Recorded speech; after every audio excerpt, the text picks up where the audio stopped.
Hi Chris, it's Paul. Listen, I know it's early and this will just go to a message, but I'm up there now. It's about 5 AM, maybe just after, and I found another one.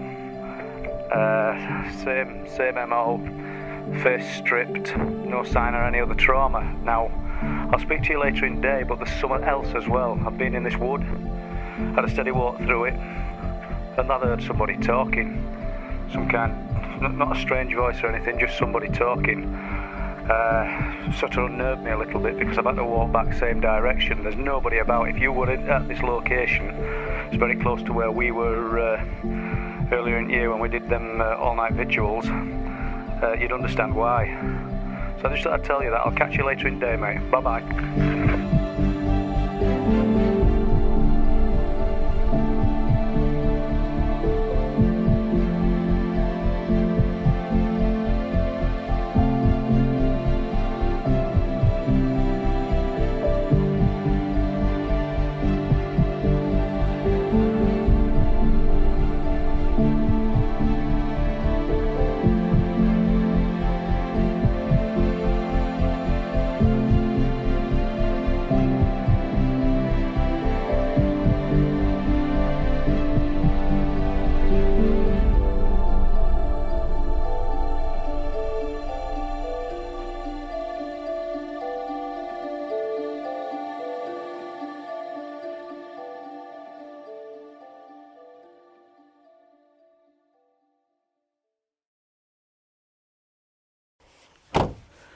So, we're here in Bridlington. I've come all the way from Bolton. Now, it's only a 3-hour drive, so it's not too far. And we're going to speak to Paul Sinclair today. I'm going to do a follow-up for the elusive British cryptids documentary that I've been making for the last 2 years. And we're also going to speak to Paul about a lot of the stuff that he's been investigating in and around Bempton, off the cliffs there at Bempton and Flamborough. So there's everything from UFOs to cryptids to lights in the sky to animal mutilations. You name it, it's going on here in Bempton. So let's go and speak to Paul and see what he's got to say. So to clear things up, this is a bit of an off-the-cuff documentary, isn't it, Paul? We sort of, the last time I was here was 2 years ago when we were filming for Elusive, British cryptids, about the Flixton werewolf, weren't we? But even at that time there were strange things going on in this area. So tell us a little bit about the area, Bempton, and include anything in the surrounding areas, because you've been looking at this for a long time, haven't you? Area is unique, without a doubt, but I say that and then I find I'm contradicting myself, because I believe areas like this do exist all over the UK. I think it's, and I'm nothing special, but I've just got a lot of time to devote to it.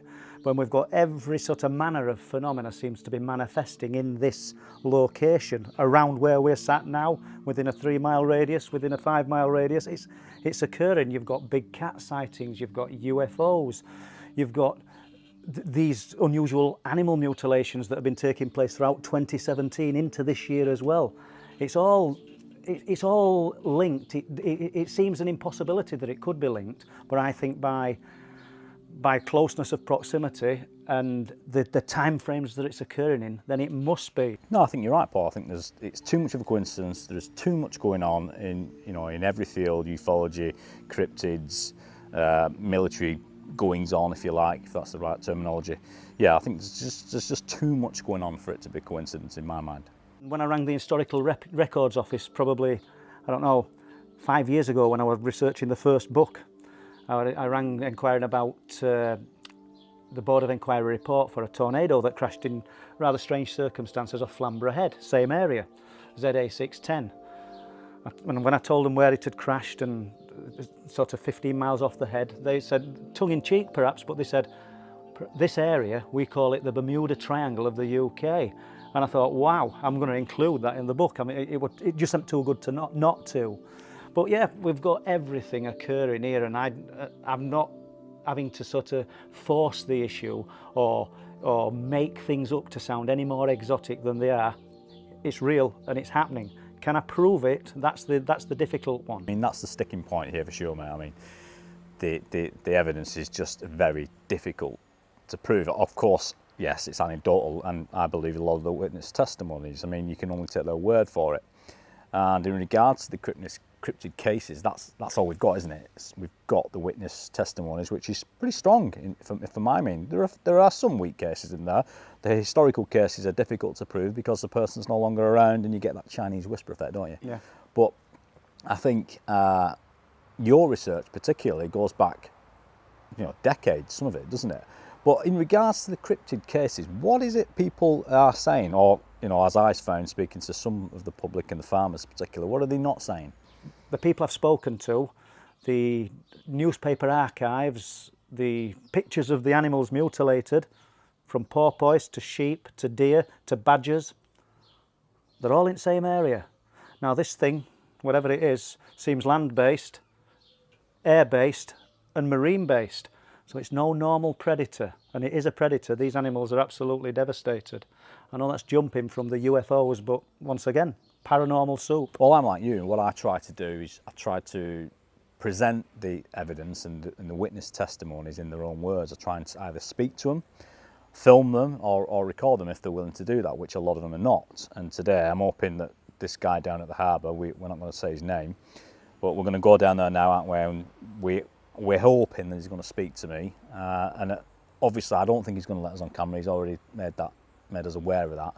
But if we could even get the audio, I'm sure people will be really interested to know that and hear this guy's story, because this guy's been around, Bridlington, Bempton, that area for a long time. I think you'd be interested to hear his account. I mean, he's quite sincere. He's quite positive about what he saw. He says it was the size of a small horse, or the size of a young horse. I think he calls it a young horse. Now, but it weren't. This thing looked like a baboon. But wait till he tells you the story to see whether my words are going to back up what I'm saying. See if he's going to back up what I'm saying now. To me, it's an incredible account, and just goes to show that 40 years ago, these things were nothing new. We're talking about the Dogman related stories now and all that as though it's new.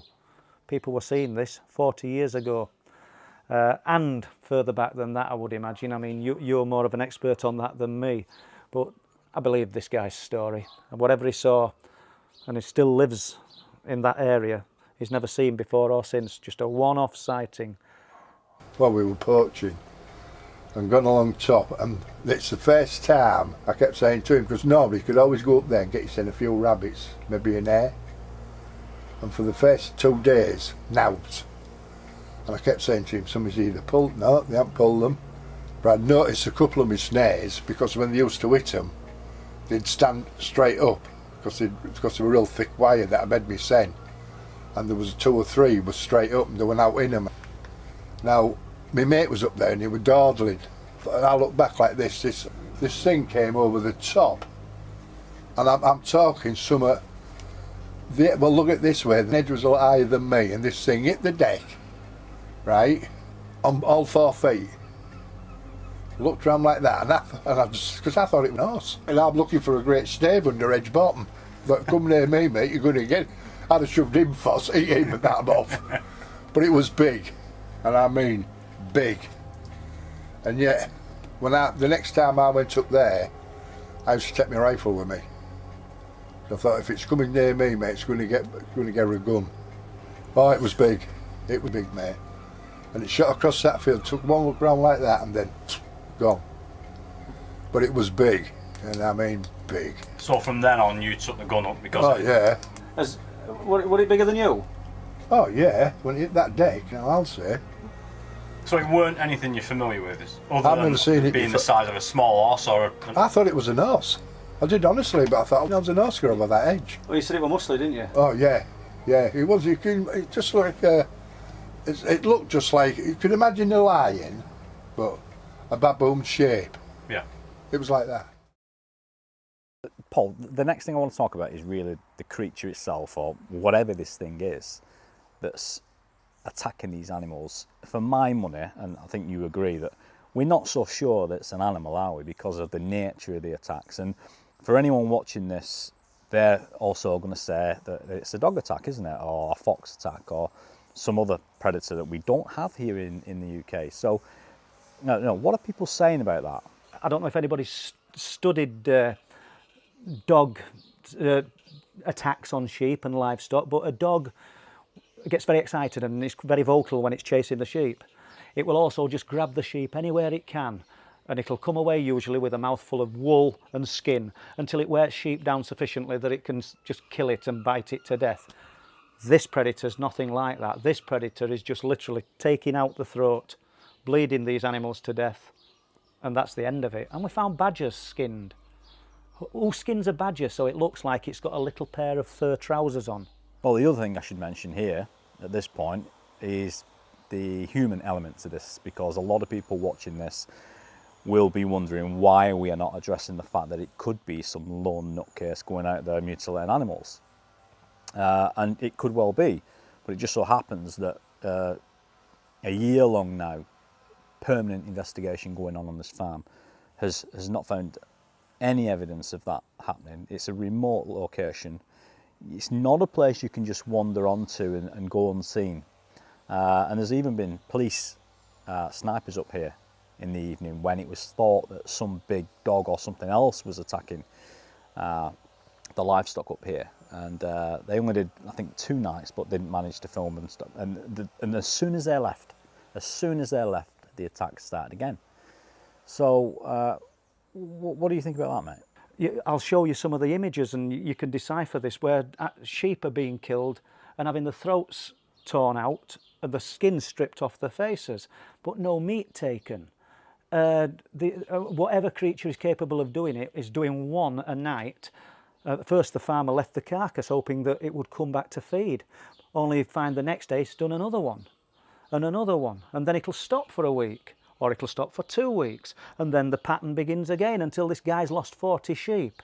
And now I think we're totaling about 50 sheep, because when he took his sheep out of those fields on December the 18th of 2017, he's brought them back in April of this year. It's started again.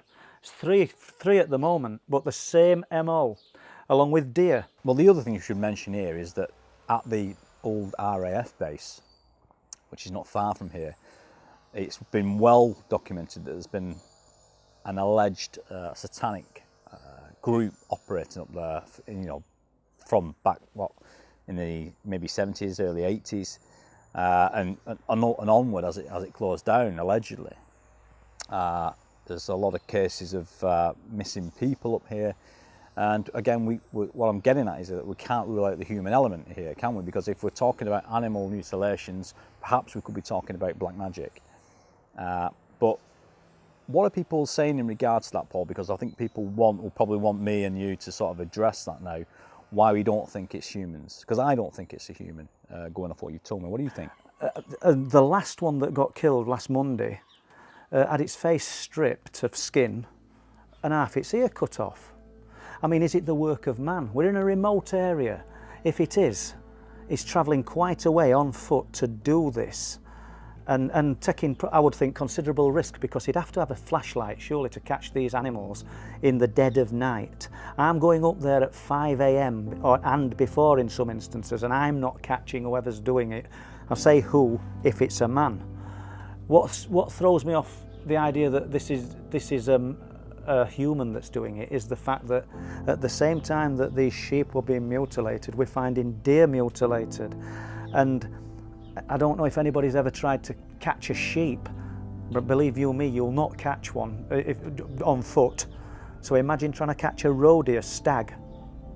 And that's what they're not picking on fawns or weak or injured animals.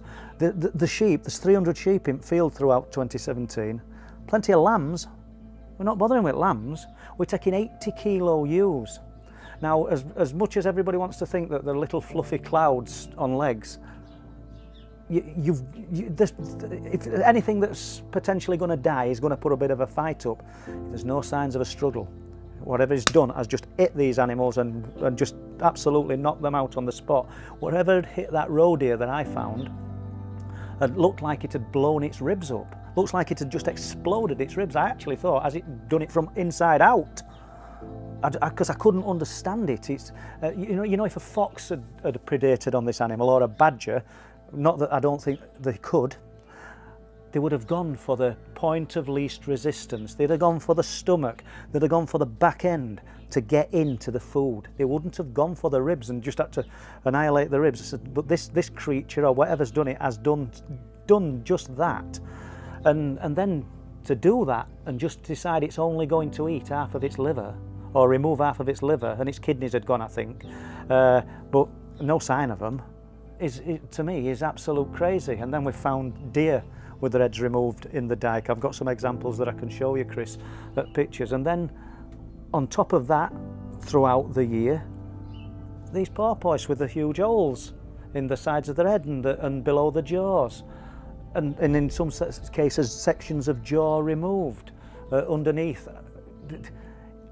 I can't 100% say it's got to be the same thing that's killing them, but I have to jump off the fence at some point and say, yes, I think it could be the same thing that's killing them. And if it is, and it's marine based as well, it rules out anything known, unless somebody listening to this can come up with an example that's explainable, because we know there's plenty of people out there that think if science can't explain it, then they've got that famous one which seems to be bandied about quite a lot at the moment. Well, we just aren't advanced enough to find an explanation for it, but there will be an explanation in science. Well, I'm sorry, but I don't think there is.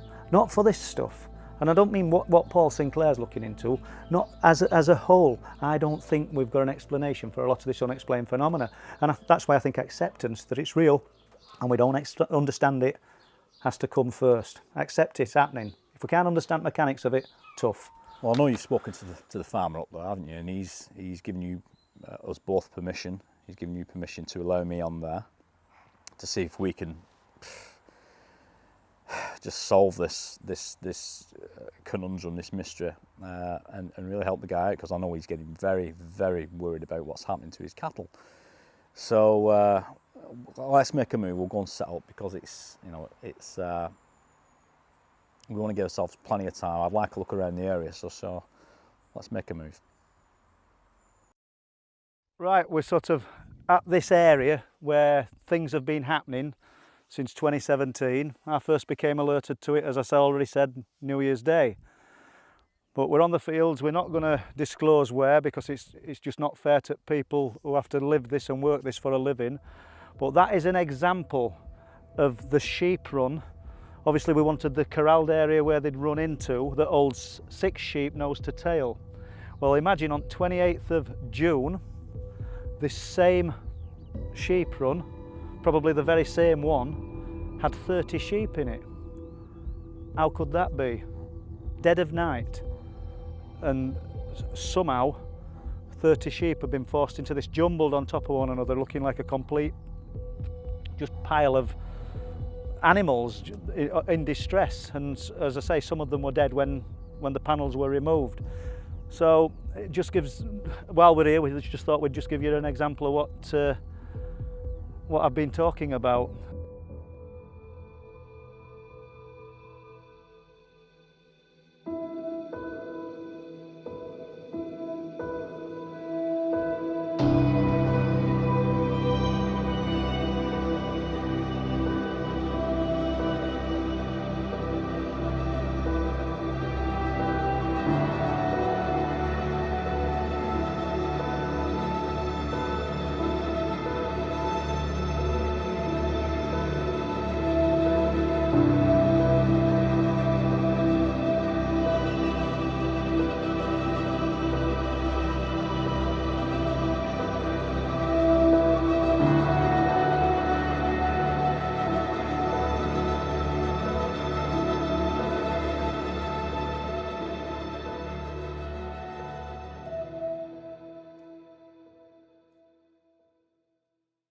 Well, to sum up our first night, it's been an enjoyable night because we've had a good talk, we've kicked a lot of ideas around, but as regards any unusual experiences or anything to see in Skye, it's been absolutely zilch, and it's no good as trying to say otherwise. We're not here to create things that aren't happening.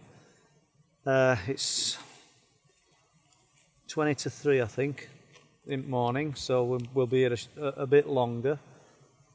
And yeah, I think you can see that conditions are just changing. I think we're just starting to get a little bit of daylight back on land. Well, daylight's the wrong word. But nothing, apart from sheep sounding a little bit disturbed, probably 11 p.m. There's been nothing, but that's just nature of this innit? I mean, we could probably come here for another 2 or 3 months and nothing will happen. And then the first time we don't come, somebody's going to just come and say to us, oh, this happened the other night, or that happened, or this animal was found dead. And we've missed it. I don't know whether the phenomena's playing with us or whether it's just luck of the draw. I think it is the luck of the draw, mate. I think. Yeah, I think you'll be right.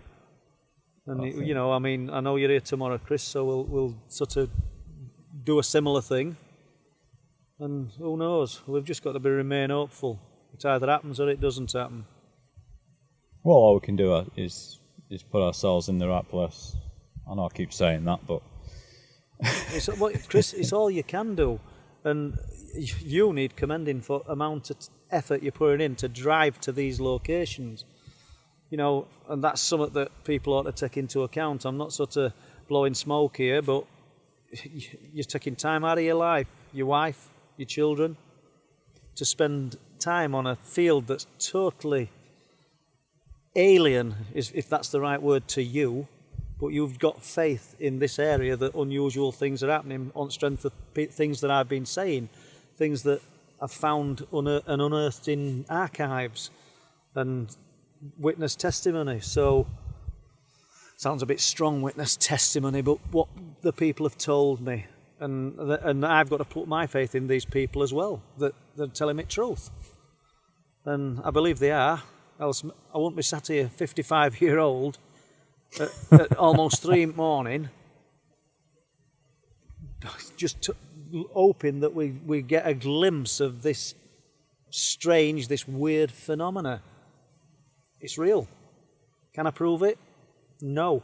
But that's why I'm sat here, because we're trying. Whatever it is, I think the one thing we can take from this, whether it be, all right, ultimately, a light in the sky is always going to be a light in the sky. There's nothing we can do about that. Even if we filmed it tonight, there's nothing we can do. It's just a light in the sky. That's true, yeah.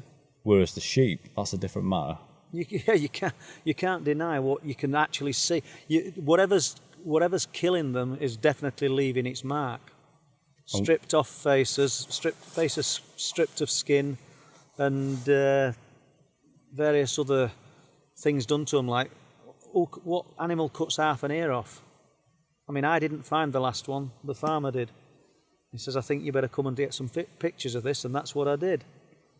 What explodes a roe deer's rib cage and then leaves behind the rib cage the internal organs looking pristine apart from half a liver.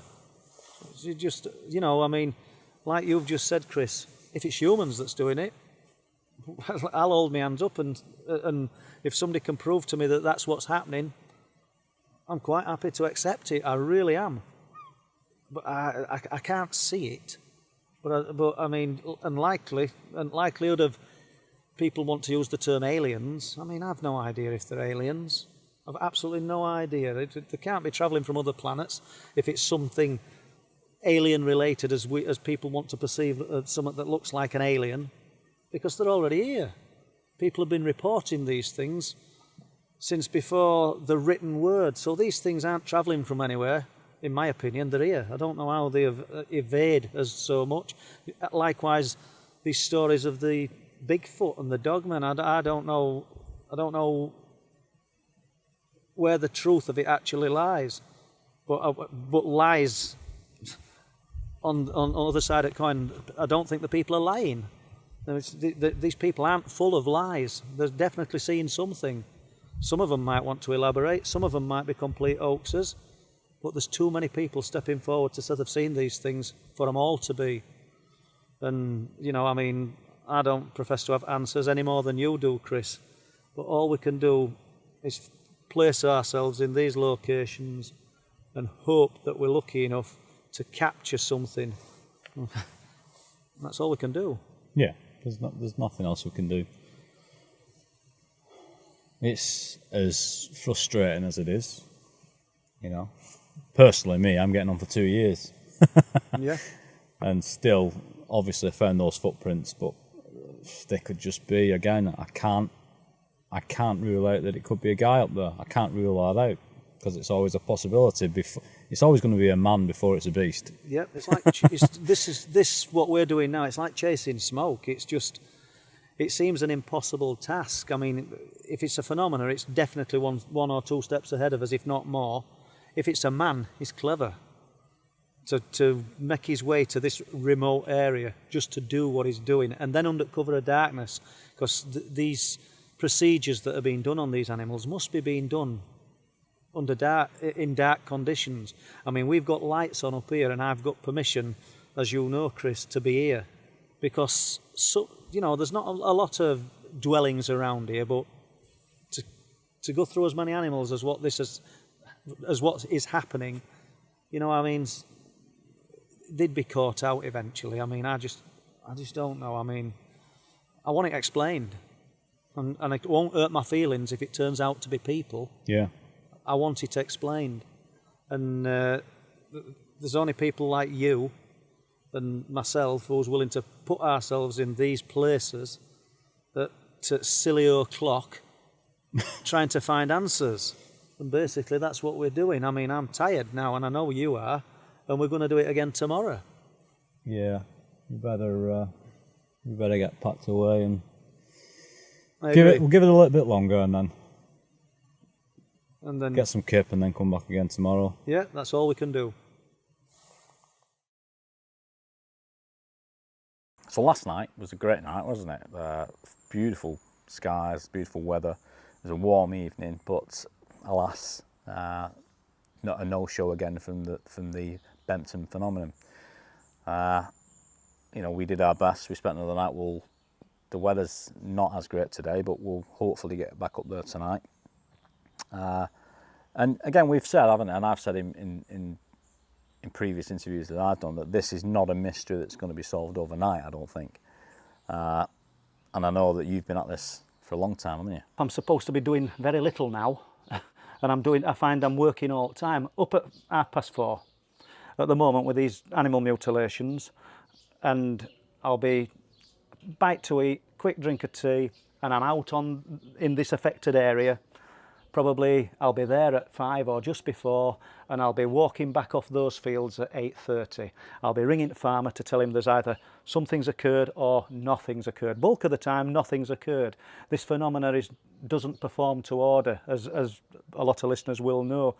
But the cliff top sort of saga, I don't know what you'd call it, is a strange one. It was late on in the year, probably November, and me and Andy Ramsden had gone down to RSPB Reserve. Obviously, I'm saying obviously, but we were trying to catch these lights. That's what we were trying to do. There's viewing points at Bempton Cliffs, like, it's all built out of wood, because it's a bird sanctuary, so you can see birds down on cliff because it has you a bit out.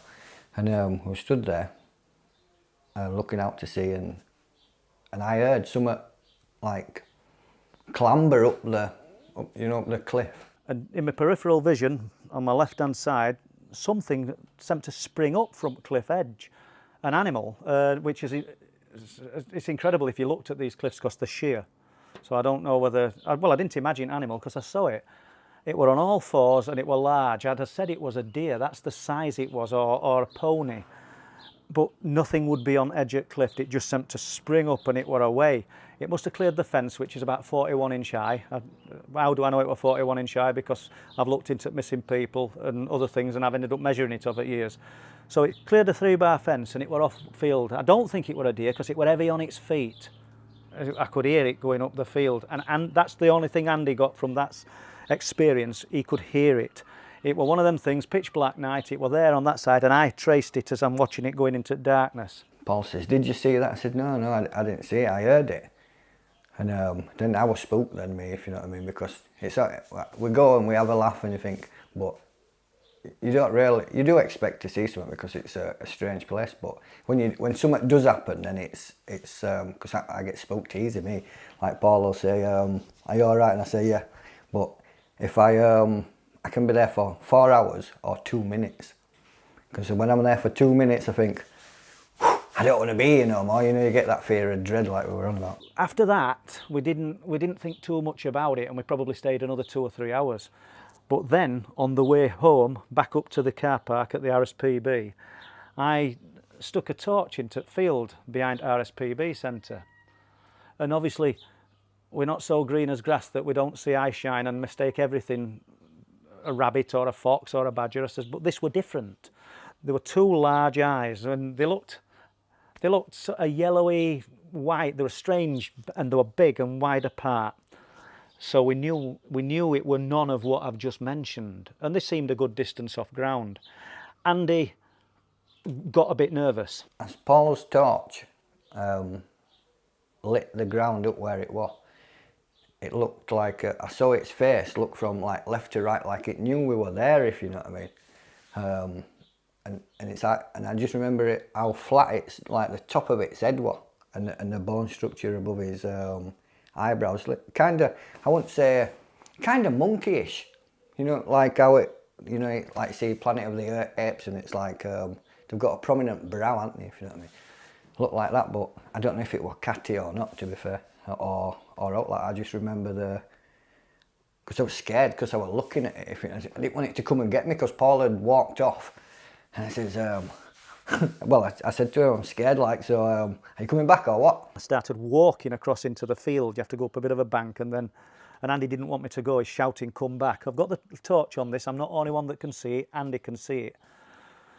After a while, I swear we could see it blink, and he thought the same. But after a while, I don't know whether it dropped its head or it just disappeared.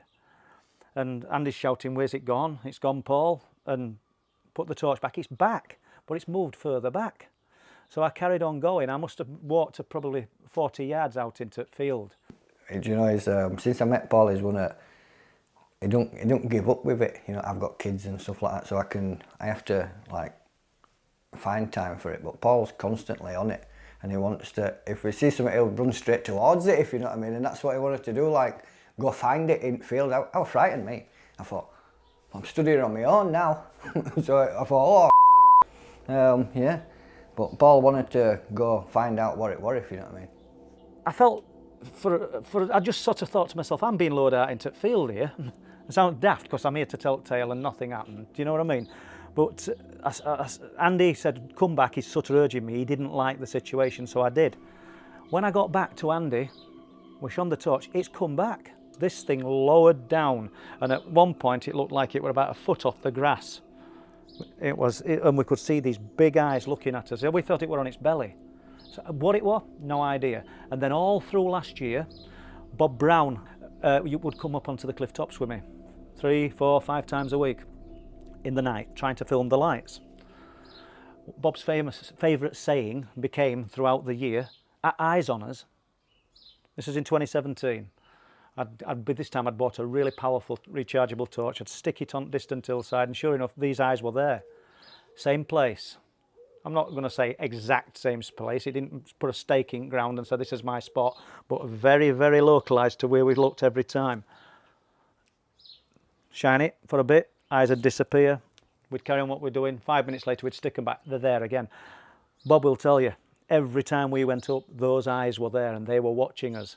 What I didn't understand at the time was, throughout 2017, animals were being killed in very close proximity to where we were observing throughout that year. It was a standing joke with me and Paul. He would say, is the eyes there?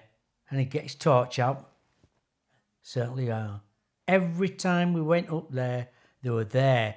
And then also when we put the eyes on them, they'd duck down as though they knew. We knew they were there. And it was like they put their head down. And then we'd carry on doing what we used to do. And then a little bit on again, we'd put the torch on again. Same thing every time. Or else it might move a bit more over. And then you think to yourself, what are them eyes?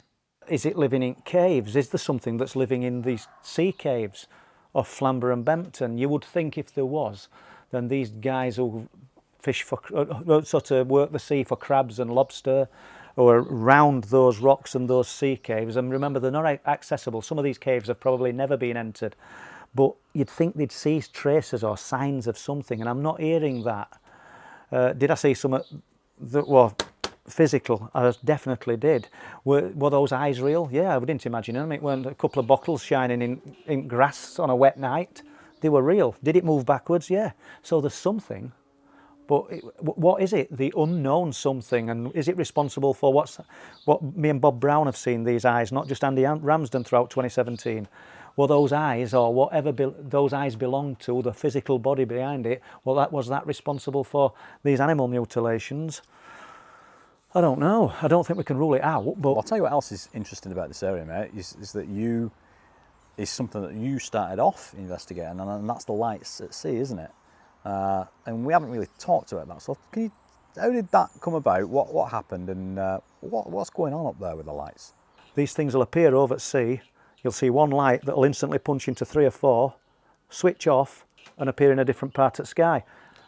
You haven't even got camcorders switched on and ready. It's just one. I'm not saying that it's playing a game. It probably doesn't even know I'm there. I haven't been up there for a long, long time. And then initially I got involved with Paul Sinclair. He said, I want you to come up here and see what you think. And after being up there a few times, what a strange place. You got that strange feeling that things are going to appear, or something strange. You're going to see, I'm going to say, strange animals. There's all different sorts of things up there what you can't account for. I know on one of the particular nights we were up there, Paul said, I want you to come with me tonight. We're going to have a look around the base, and we're going to go the other side of the base. I want to show you something. So we had quite a walk up there. On our way back, phone rang, and Paul said, hello, who's it? He said, oh. And before that, we've been seeing these big American Dodge vans up there with like microwave things on back, as they was monitoring somebody, because Paul had previously said they'd been sighted around Brid.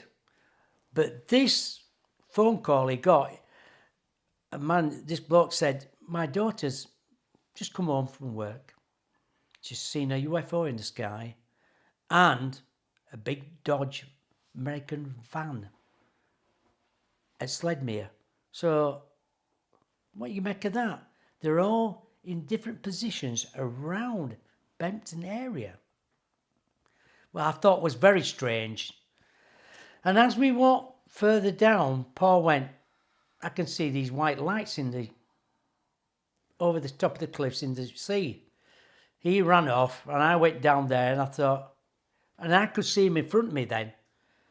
Man, that's strange. What a strange place this is. Underwater, triangle.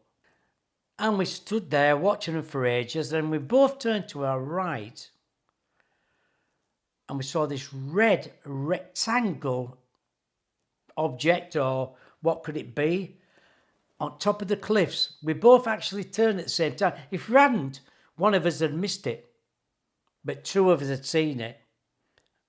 So we had a word about that, and then we went back, watched this triangle under the sea with lights coming up, and to me the water was bubbling a little bit.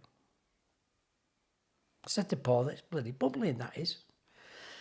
And we must have been there 30 minutes, maybe longer, watching them. And then all of a sudden, after a bit, they just seemed to drift out altogether to one light, and then they went. But what I think about Bempton is, why did they shut the base? Why is the people being seen up there in white overalls? Oh yeah, we went with this spiritualist woman. I can't remember her name now, Paul knows her name. I stood with her and we were looking at the RAF base, you know, where the door opening is. And a bar of light just appeared, you know, in the doorway. I said, look at that.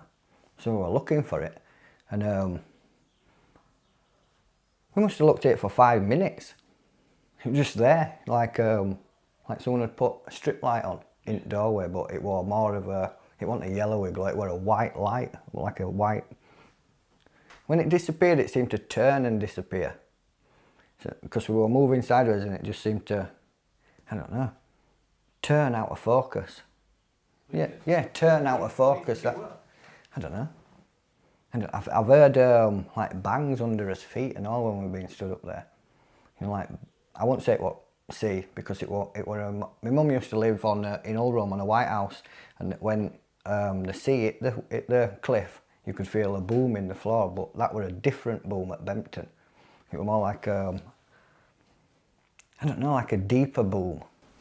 Like potentially underground? Yeah. Within the cliff face? Yeah, because I says to Paul, I says, there's something going on here, isn't there? There's something going on down there, isn't there? Because maybe the lights what they see on the cliff are not coming off the cliff, they're from in there.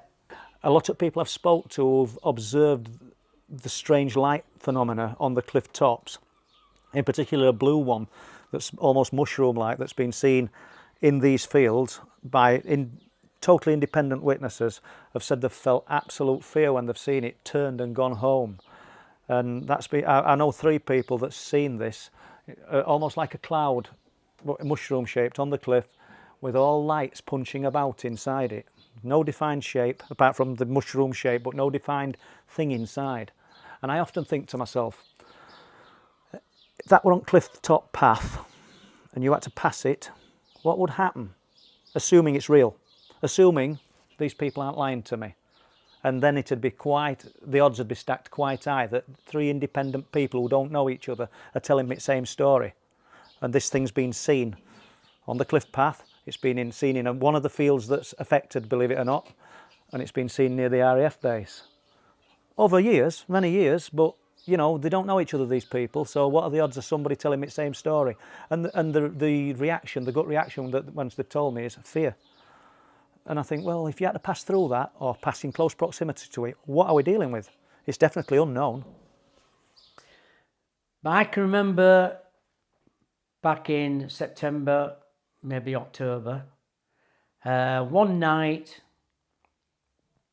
we saw, as we walked down from the car park, we saw one light, a big orange light. Paul went, this is going to be the night.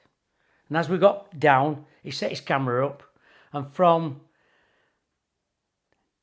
10 to 7 till 20 past 7, we saw 13 orange balls in the sky. One below it. Yeah, that's good. And don't, if you can help it, you know what I mean? My eyes. Steve's just seen this, I missed it. Now that, I can see it reflecting on water, Steve, I think. So I'll just keep that on. Superb.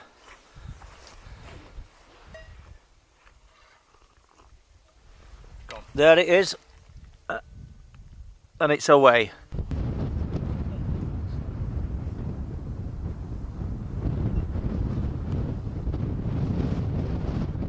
I know.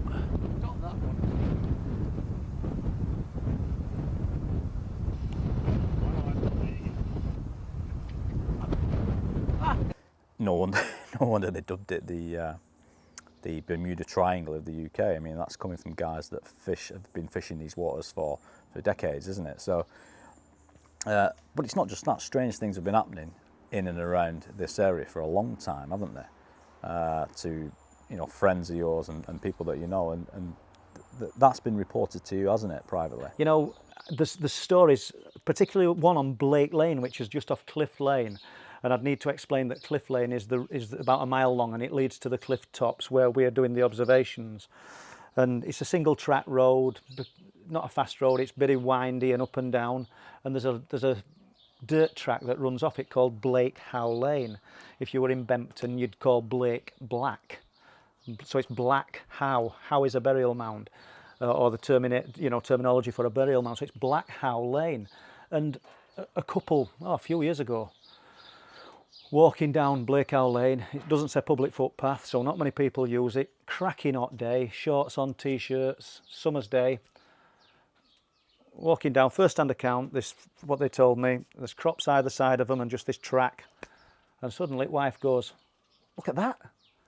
And there's a guy, very tall, very thin, in what looked like a Crombie, the black coat, fedora hat, walking in front of them. Appeared from nowhere.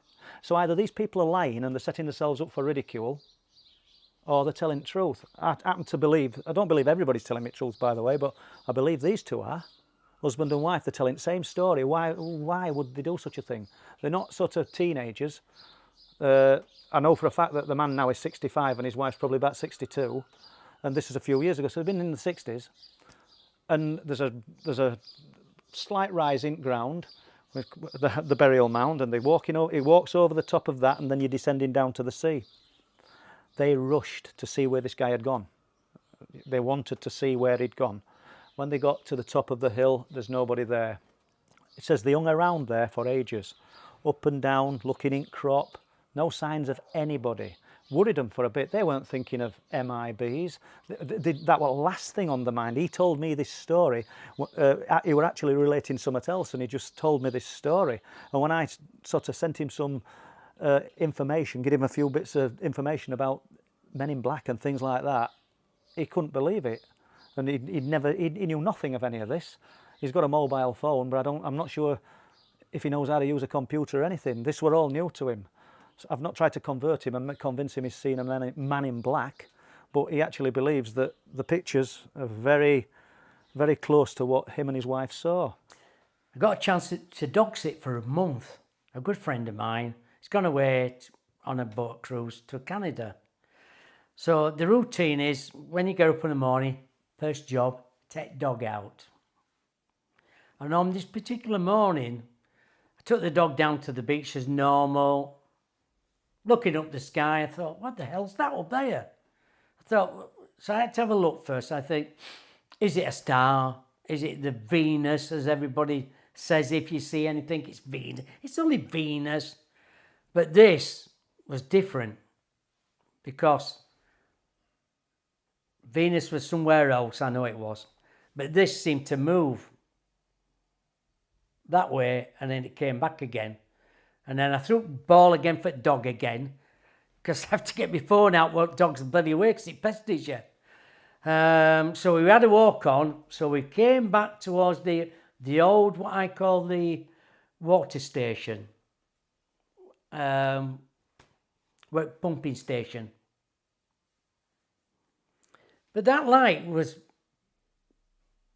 seemed to move over that way and then came back again. And I thought, that's strange. That I tried to take a photo of it, unsuccessful. Just won't let me. I don't know why. I tried numerous times. On the 13th of September, I was there dog sitting that particular night. And I'm watching telly, like I'm here, telly's in that corner, patio doors, a massive patio doors.